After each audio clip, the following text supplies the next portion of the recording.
हमारे घर में मेरी माँ बाप बड़ा भाई और एक खाला रहती थी। खाला अभी तक कुंवारी थी। मेरी खाला देखने में बहुत ज्यादा खूबसूरत और जवान थी। जब भी खाला नहाने जाती थी तो मैं उन्हें छिप कर देखता रहता था। बड़ा भाई और एक खाला रहती थी।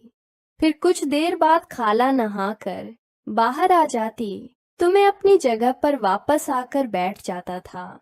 एक दिन नहाने के बाद खाला अचानक अपने कमरे में जाकर कपड़े बदलने लगी थी। इनकी दोनों एक तस्वीर तशवीश खूबसूरत लग रही थी। फिर मैं नहा धोकर कॉलेज चला गया। जब दोपहर को घर वापस आया तो माँ और बाप घर पर नहीं थे। मेरे पूछने पर खाला ने बताया कि वो किसी रिश्तेदार के यहाँ फंक्शन में गए हैं। शायद उन्हें आने में देर लग जाए। मैंने खाना खाया और अपने कमरे में जाकर पढ़ाई करने लगा। मेरे कमरे में आया, मैं कमरे में जाकर पढ़ाई करने लगा। मैंने खाला से कहा, खाला कुछ ऐसा बना दो जो अच्छा लगे, और खाला बनाने लगे। उसके बाद मैं बाहर खेलने चला गया। शाम को तकरीबन 7:05 बजे मैं घर वापस आया तो खाला ने खाना बना लिया था। खाला ने कहा खाना खा लो। मैंने कहा नहीं, आज मैं और आप साथ मिलकर। तब खाला ने कहा मैं तो नहाने के बाद खाऊंगी। मैंने कहा ठीक है, आप नहा धोकर आए फिर खाना खाएं। ये तब खाला बोले ठीक है, मैं नहाने जा रही हूँ।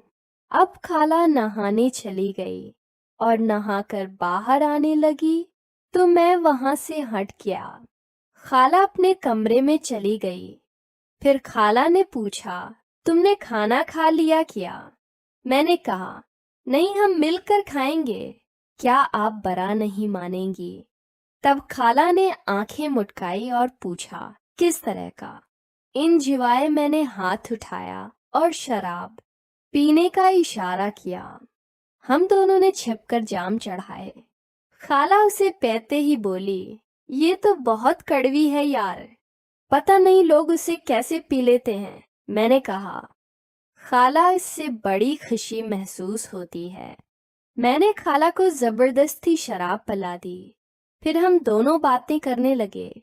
मैंने खाला से पूछा शादी कब कर रही हो? अब तो उम्र भी हो गई है और आन कितनी खूबसूरत है। खाला बोली तुझे कैसे पता कि मैं बड़ी हो गई? मैंने शर्माते हुए कहा आपको देखकर लगता है। शराब पीने के साथ हम दोनों खाना भी खाने लगे। खाना खत्म होते ही खाला को निशा होने लगा। खाला, आपको मैं आपके कमरे में मैं लेकर चलता हूँ। खाला निश्चय में बोले क्यों? मैंने कहा आपको सुला देता हूँ। खाला बोले नहीं, आज हम यहीं सोएंगे, क्योंकि रात में मुझे कुछ हो गया तो मैं क्या करूंगी, संभाल लेगा। मैंने कुछ नहीं कहा। मुझे खाला की बातों से ऐसी उम्मीद होने लगी। खाला उठी और मेरा सहारा लेते हुए कमरे में जाकर लेट गई। लाइट बंद करके मैं भी खाला के पास जाकर साथ वाली चारपाई पर सो गया। इसमें तकरीबन रात के 10 और होंगे। सर्दी लगने लगी और मैं वहां सो गया। क्योंकि इस वक्त खाला को निशा चढ़ा हुआ था, इसलिए उन्हें मेरे हाल का पता ही नहीं था।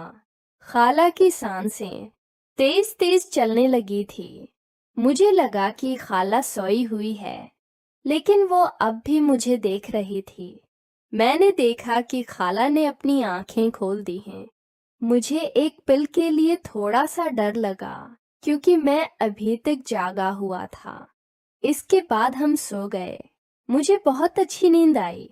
मेरी खाला और मेरे दरमियान काफी फासला था कि अगर खाला से दोबारा कल के बारे में कहूंगा तो वो मुझे करकट खेलना सिखा दे। इस डर से मैंने उन्हें नहीं पूछा। यूं ही मेरे दिन कट रहे थे, लेकिन कॉलेज की छुट्टियां चल रही थी। मौसम बदलता गया और हम दोनों एक ही कमरे में चारपाइयों पर सोते थे। क्योंकि मैं बहुत डरपोक था तो अपने कमरे में नहीं जाता था, बल्कि खाला के कमरे में सोता था।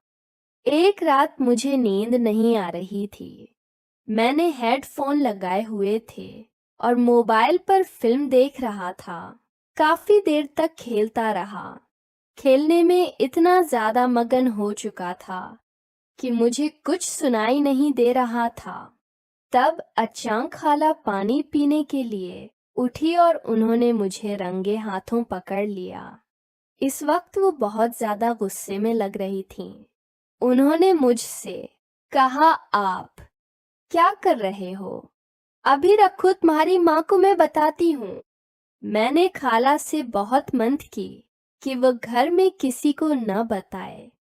फिर खाला मान गई